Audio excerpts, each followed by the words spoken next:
So 3 or 4 months ago, I bought this heap of German excellence, and I woke up today thinking about doing a review of it, showing you guys how it's been treating me, the problems I've been going through with it, how I've solved them, so that maybe you know, if you want one of these, what could possibly go wrong. But in a true BMW fashion, I tried to start it and it didn't start. And now, instead of me reviewing this car, I'm gonna first show you a segment of us trying to jumpstart it so that we could get to a point where we could actually review it. Yes, BMW is just doing BMW things, I guess.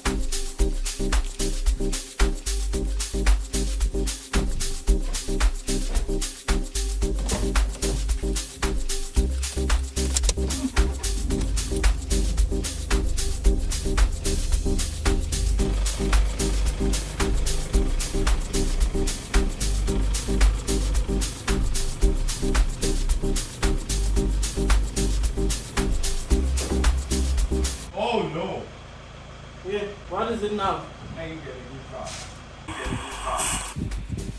Right, so this is me editing the video now. I see that I forgot to say why it wouldn't go into neutral. It wouldn't go into neutral because the battery was flat, and obviously then the car couldn't be on like electronically. So nothing electronic worked on the car, including the shifter, which it obviously needs electricity for it to like kind of function.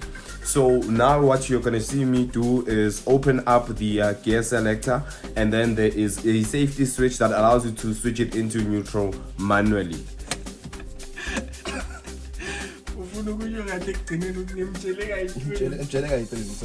Funeka wathi ma-BM mna kana tohamba ngayo. Angawathi taklash.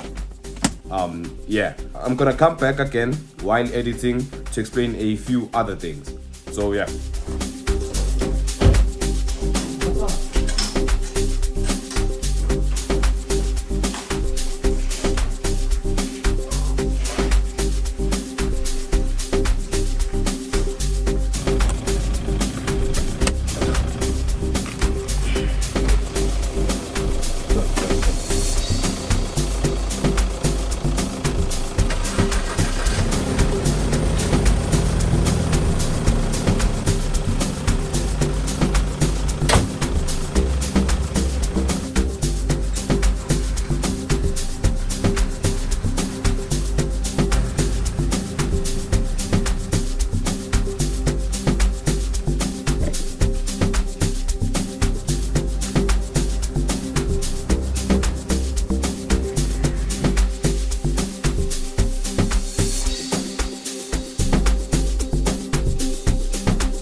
Alright, so when I bought this car, the first thing that happened, or the first thing that, like from get-go, this car had problems.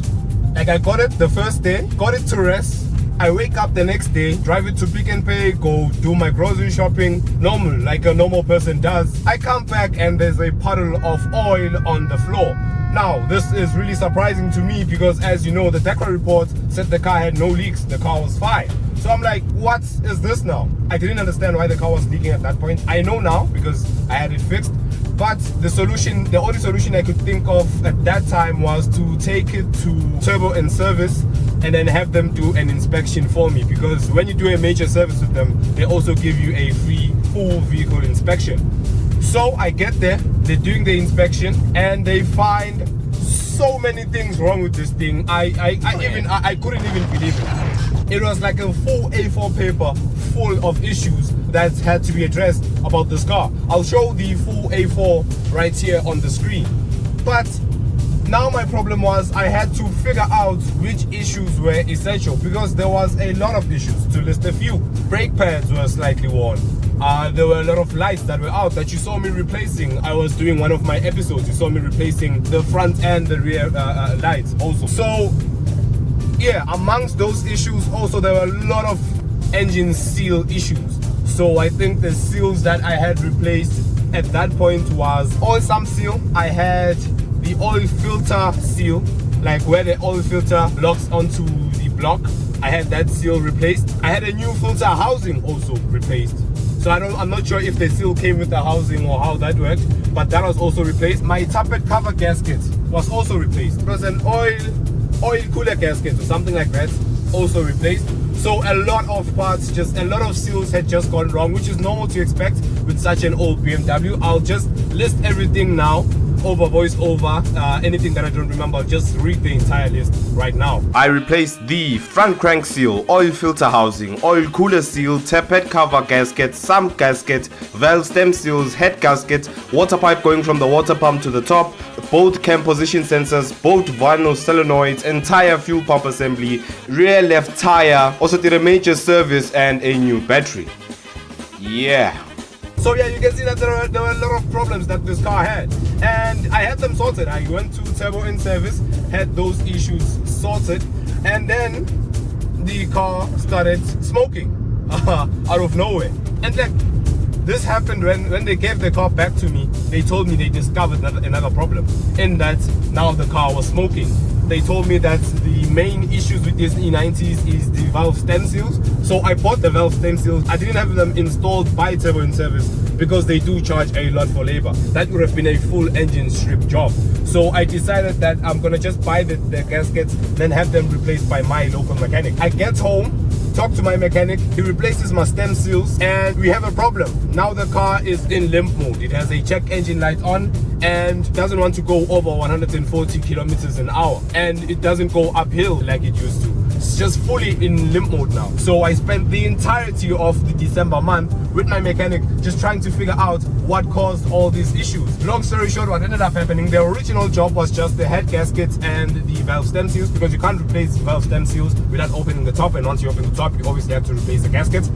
But it turned into a job too where I had to replace both cam position sensors, and my mechanic had this, and is it an N46 I think this engine is. He had one N46 engine available, so we just changed out the vinyl solenoids from this engine with that engine, because he said they had a problem with pressurizing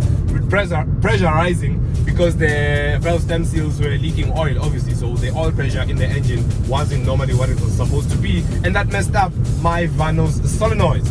So then we had those replaced, and then we had a fueling problem. I bought a new fuel pump, had that replaced. So you see, a lot of things had to happen for this car to get to the state where it is right now, where it is drivable as it is right now. Well, relatively speaking, of course, drivable. As you saw, we had that problem where we had to jump start it, but it's at a point now where I think I'm happy with it. It's at a point where I can say proudly that I own a BMW that actually works and does what it's supposed to do.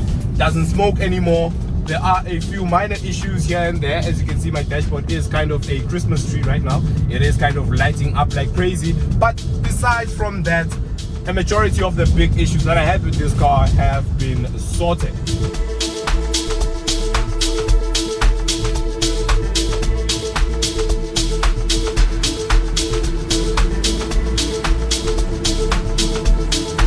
Now that we've kind of went over all of the issues, now getting on to the important bit, how it makes me feel. And yeah, let's just switch back to manual, drop a gear, and just feel it out. So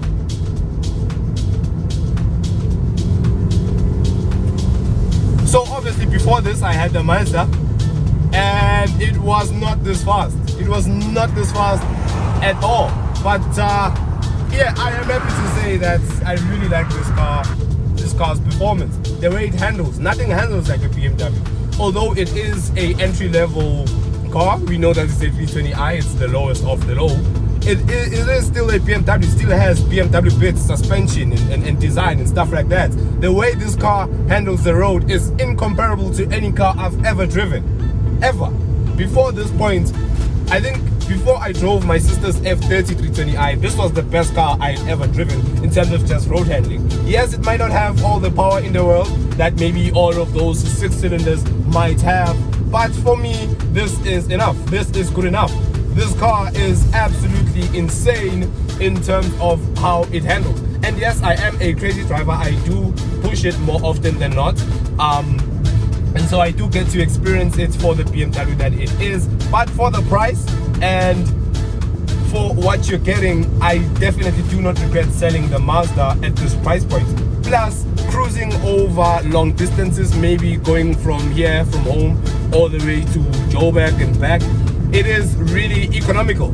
It is a 4-cylinder engine, 2-liter 4-cylinder engine after all, so it doesn't eat that much fuel, and I can get to Jersey without putting a crazy amount of money into it, like I would have if it was something like maybe an N54 car. So yeah, that's the driving review. This car is just completely something else. It makes me feel a way I've never felt in a car. And yes, for the enthusiasts out there, it is a bit hypocritical of me to say that a manual car makes me feel a certain way, because we know manuals are kind of soulless. But for me and for my experiences and for all the cars I've driven, this is the best car I have ever driven. And despite all the issues that it has had and will continue to have in the future, because it's an old BMW, I would not replace this car for anything as of right now. Well, I say that, but like a G20 M340i would be like where I would compromise. Apart from that, I would not sell this car for anything right now. I really love this car, and now the plan is to just give it the TLC that it needs, fix it up where I need to fix it up, and stuff like that.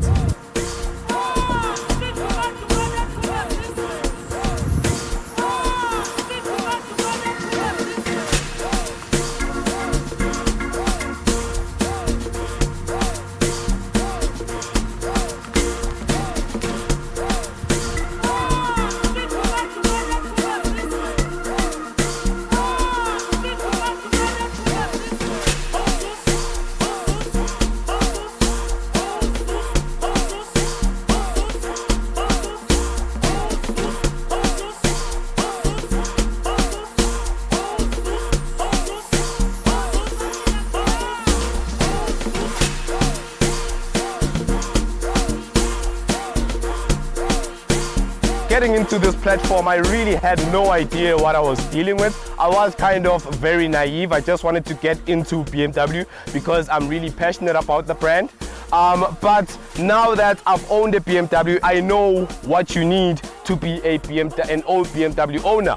You need to have a really good traditional doctor. I'm talking really good, like world class, because you do really need a lot of spiritual strength to deal with all of the nonsense that this thing is gonna give you.